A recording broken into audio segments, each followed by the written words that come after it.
Le Real Madrid a observé de près Xavi Simons pendant plusieurs années en raison de son immense potentiel.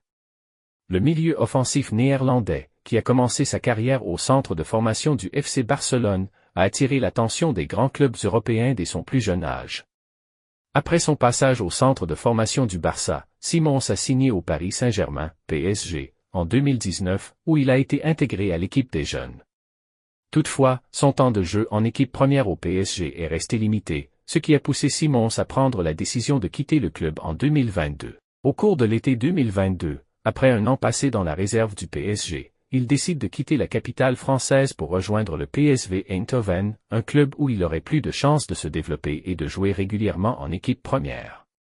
Son transfert au PSV a été perçu comme un choix stratégique pour sa carrière, et dès sa première saison avec le club néerlandais, il a montré toute l'étendue de son talent, devenant rapidement l'un des joueurs les plus prometteurs du football européen. Le Real Madrid a suivi de près cette évolution, notamment en raison du style de jeu de Simons, très créatif, technique, et sa capacité à évoluer à plusieurs postes offensifs.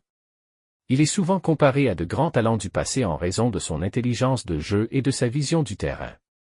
Le club madrilène aurait envisagé d'intégrer Xavi Simons dans son projet, sachant qu'il s'agissait d'un joueur très prometteur capable d'ajouter de la profondeur à son effectif offensif. Cependant, malgré cet intérêt, le Real Madrid ne s'est jamais lancé dans une démarche concrète pour recruter Simons au moment où il a quitté le PSG.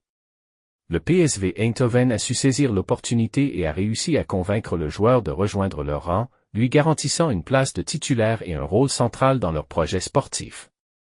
Le Real Madrid, quant à lui, s'est concentré sur d'autres priorités pendant cette période. En résumé, bien que le Real Madrid ait surveillé de près l'évolution de Xavi Simons, le joueur a finalement choisi de poursuivre sa carrière aux Pays-Bas, où il s'épanouit aujourd'hui, tout en continuant de faire partie des grands espoirs du football européen.